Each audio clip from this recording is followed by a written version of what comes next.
विवेक ओबेरॉय जैसे व्यक्ति उनके चैनल पर आए। जुबिन नौटियाल अभी कुछ दिन पहले ही आया। चेहरा बताया जाता है जुबिन नौटियाल का, चेहरा बताया जाता है विवेक ओबेरॉय का, और बिजनेस कौन कर रहा है उसमें। नहीं तो सोचिए यार, ऐसी कौन सी मशीन है कि 2019 में कंपनी शुरू करेंगे और 2023 आते आते 3000 करोड़ का टर्नओवर करने वाली कंपनी बन जाएगी। लोग भरोसा किन किन के ऊपर किए? विवेक बिंद्रा के ऊपर नहीं किए। वो किए कि ये किससे जुड़ा हुआ बंदा है। चाहे वो बोमन ईरानी को आप ले लीजिए, चाहे विवेक ओबेरॉय को ले लीजिए, चाहे जुबिन नौटियाल को ले लीजिए, चाहे भारत सरकार के मिनिस्टरों को ले लीजिए, उनसे भी ये जुड़े हुए हैं। संदीप माहेश्वरी जी के खिलाफ वो भी नहीं बोल सकता। चाहे सोनू शर्मा जी हो, फिर कपिल शर्मा जी के शो में चला गया बंदा, फिर वहां पर भी वाहवाही हुई। दोस्तों, हमारे देश की जनता का पैसा लेकर कई लोग विदेश भाग चुके हैं। उनमें नीरव मोदी का नाम आता है, मेहुल चोकसी का नाम आता है, विजय माल्या का नाम आता है।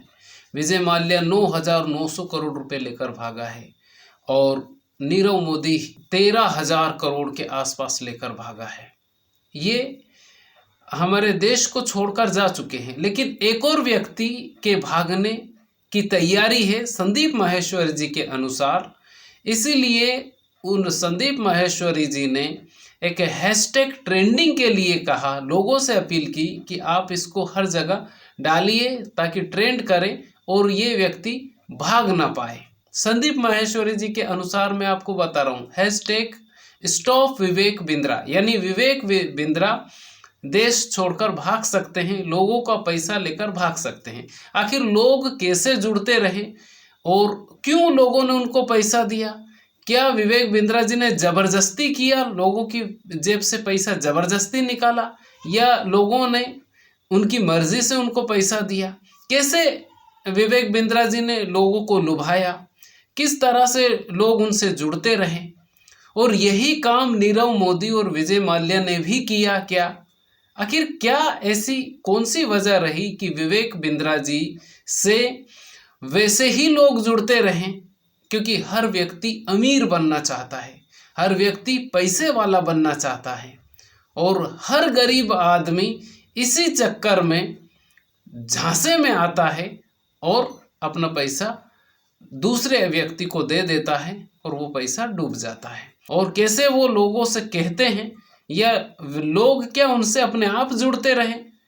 क्योंकि वो ये कहते हैं कि अगर मैं 10 लाख रुपए महीने का आदमी आपको नहीं बना पाया तो मैं आपको पैसा रिफंड कर दूंगा। अब ऐसे में लोग क्यों ना उनसे जुड़े? क्या कितने दिन पहले उन्होंने ये तैयारी की और क्यों ये तैयारी की? कैसे कैसे लोगों को देखकर लोग उनको पैसा देते रहे? इस वीडियो में आज मैं पूरी कहानी आपको पूरी डिटेल के साथ समझाऊंगा। अगर आपको समझना है कि क्या संदीप माहेश्वरी जी के जो आरोप है वो सही है, तो फिर इस वीडियो में आप अंत तक जरूर बने रहिएगा। और विवेक बिंद्रा जी ने क्या सही किया या विजय माल्या ने सही किया, विजय माल्या ने कैसे लोगों को लुभाया? क्योंकि आज भी आरसीबी का जो ओनर है ये विजय माल्या की एक कंपनी है, शायद विजय माल्या ही उसका ओनर है आज भी, और उसकी एक कंपनी है यूनाइटेड स्पिरिट्स, उसका मालिक वही है आज भी। तो वो विदेश में रहते हुए भी, और उस टीम के कप्तान कौन रहे? हमारे देश के नंबर 1 प्लेयर विराट कोहली, और हमारे देश की क्रिकेट टीम के वो कप्तान भी रहे।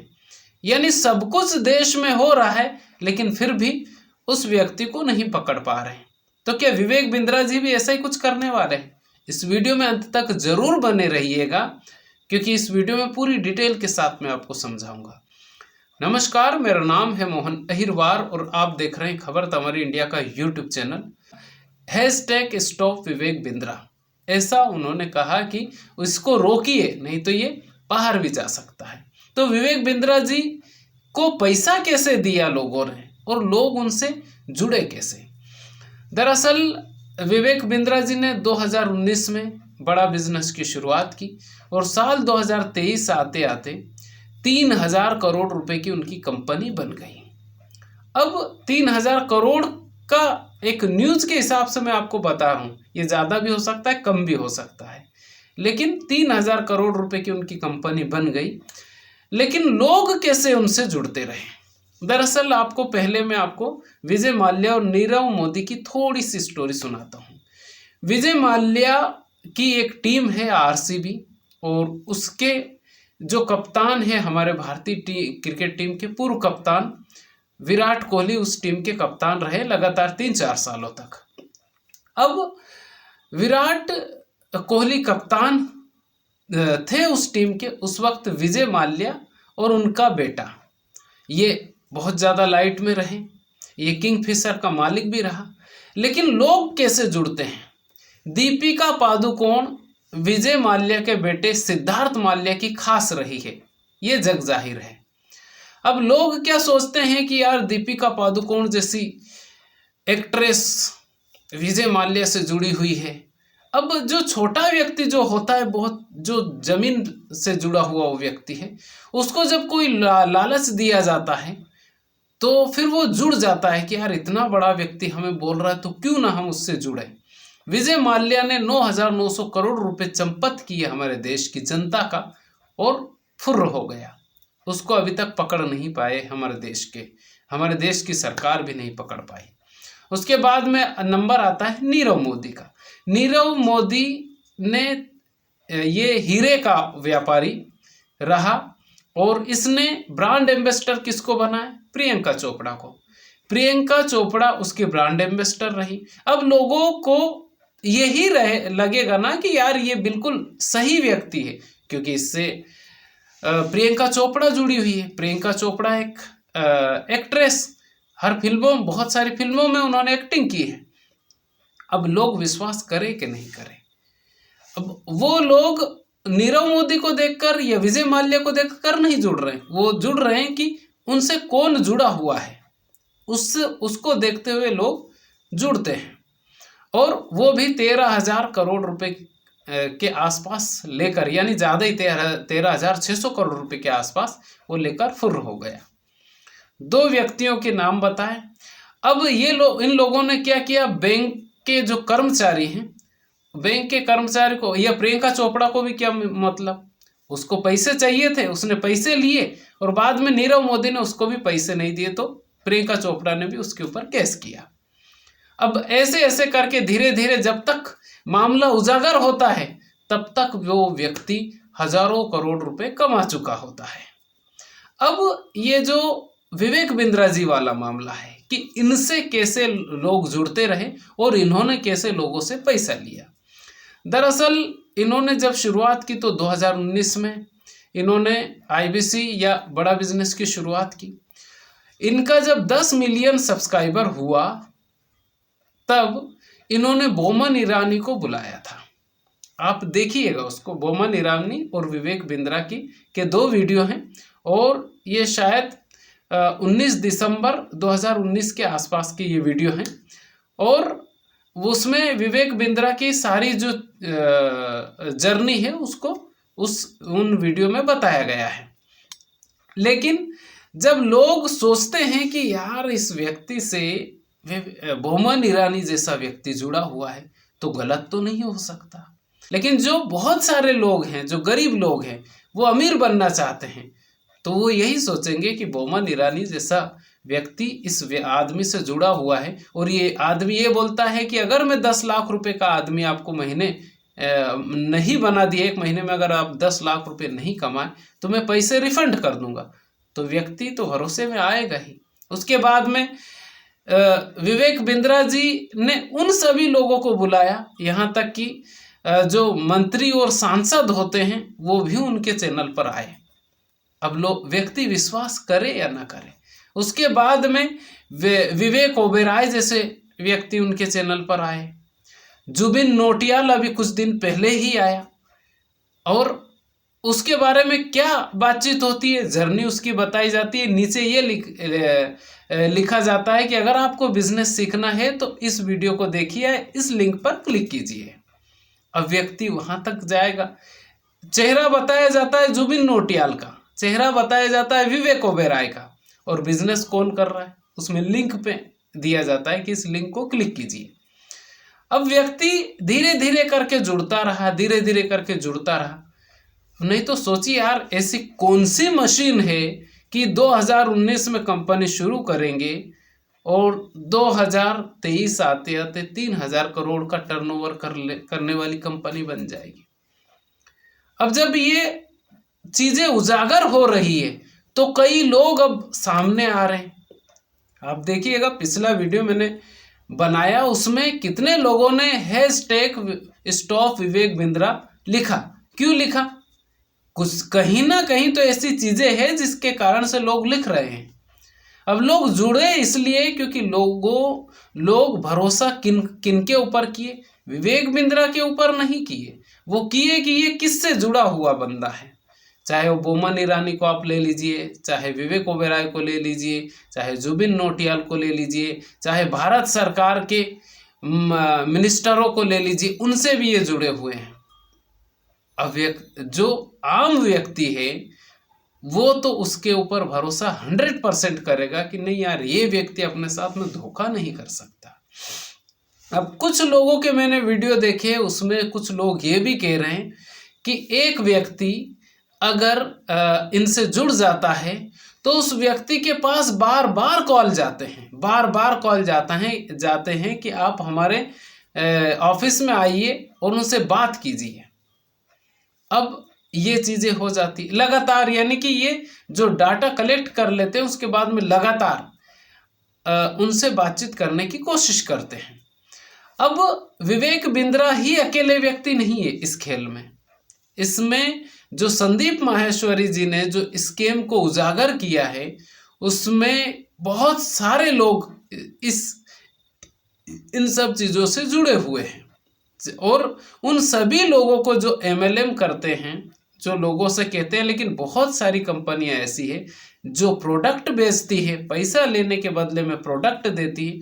अब वो लीगल तौर पे अगर चीज़ें कर रही है तो वो तो फ्रॉड नहीं हो सकता, क्योंकि वो सामान दे रही है। अगर आपसे पैसा ले रही है तो सामान उसके बदले में उतने पैसे का दे रही है। लेकिन ये सिर्फ ये बोलते हैं कि आप हमसे जुड़िए, उसके बाद में जुड़ने के बाद में फिर वो कहते हैं कि 3 लोगों को और जोड़िए तब आपका 50,000 रिकवर होगा। यानी 50 तो आपसे ले लिए, 3 लोग और जुड़ेंगे तो 50-50 करके 1.5 लाख रुपए उनसे ले लिए, 2 लाख रुपए इनके पास आ गए। 3000 करोड़ क्या, वो तो जितना बताया जा रहा है इसका मतलब वो तो ज़्यादा ही होगा। वो व्यक्ति क्या कमा रहा है? अब संदीप माहेश्वरी जी के खिलाफ ज़्यादातर जो MLM या जिनके मिलियनों में सब्सक्राइबर है, जो मोटिवेशनल स्पीकर हैं, बहुत सारे हैं जिनको उन्होंने अपने मंच पर बुलाया है। चाहे वो पुष्कर राज ठाकुर हो, उस बंदे को भी कई बार बुलाया। वो बंदा भी बोलता है मैं एक मीटिंग के 2 लाख रुपए लेता हूँ और एक दिन के 2 लाख रुपए कमाता हूँ। ऐसा वो बंदा जो सतीश के वीडियोस में वो बंदा ऐसा बोला था।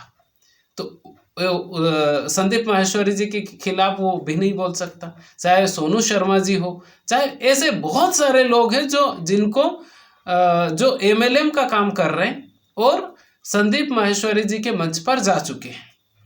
तो जो सही है वो सही है, जो गलत है वो गलत है। लेकिन जो विवेक बिंद्रा जी से जो लोग जुड़ते रहे उसका रीज़न यही है कि लोग उस चेहरे को देखते रहे कि ये बंदा किसको बुला रहा है अपने चैनल पे। लोग ये सोचते हैं कि अरे यार विवेक ओबेरॉय आया है तो इसका मतलब कहाँ तक लिंक है। फिर कपिल शर्मा जी के शो में चला गया बंदा, फिर वहाँ पर भी वाहवाही हुई। उसके बाद में अलग अलग जगहों पर जाता रहा बंदा। लोग सोचते रहे कि यार ये बंदा अगर जा रहा है, लोग बुला रहे हैं, तो गलत तो नहीं हो सकता। लोगों को क्या मालूम है कि नीचे का जो बंदा है, जो आम व्यक्ति है, उसकी जेब से पैसा लिया जा रहा है और उसको ये भरोसा दिया जा रहा है कि अगर आप 10 लाख रुपए महीना नहीं कमा पाए तो आपको पैसे रिफंड कर दिए जाएंगे। ये एक ऐसी बातें हैं जिसके कारण नीरव मोदी ने भी यही काम किया और देश छोड़कर भाग गया, क्योंकि उसने बैंक से कर्जा लिया और वो जो पैसा था वो इस देश की जनता का था। बैंक वालों के पास पैसा कहाँ से आता है? भाई जो टैक्स पे करते हैं वही तो जनता का ही पैसा बैंक में होता है। मेहुल चोकसी हो या विजय माल्या हो, उसने भी बैंक से लोन लिया।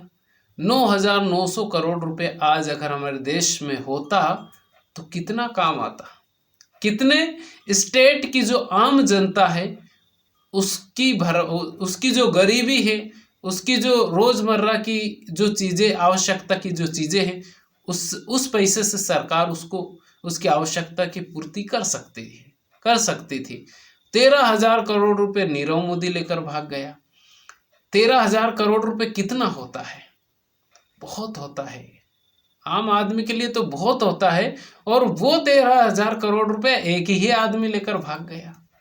बड़ी बात यह है कि जब ये लोन लेते हैं तो लोगों को इतना ज़्यादा भरोसा दिया जाता है, और वो जो कर्मचारी होते हैं या बैंक के जो लोग होते हैं, और ऐसे नहीं, इसमें नेतागण भी शामिल होते हैं कि ये काम करवाते हैं। वो तो बाद में सामने नहीं आते, लेकिन इतना बड़ा लोन जब व्यक्ति कोई लेता है तो बहुत सारी चीज़ें उसमें मिलके होती है, तब जाके अब वो जिसका नाम होता है फिर वही सामने हो जाता है। नहीं तो बहुत सारे लोग इसमें इन्वॉल्व रहते हैं। क्योंकि विवेक बिंद्रा जी के केस में आप देख लीजिए कि यहाँ पर बहुत सारे लोगों को उन्होंने अपने चैनलों पर बुलाया जाता है, और जिसकी कंट्रोवर्सी होती है उसको पहले बुलाया जाता है। जैसे वो बाबा धीरेन्द्र शास्त्री को बुला लिया, उससे भी बातचीत हुई, उसका भी चेहरा लगाया गया। तो लोग क्या सोचते हैं कि नहीं यार, सही व्यक्ति है।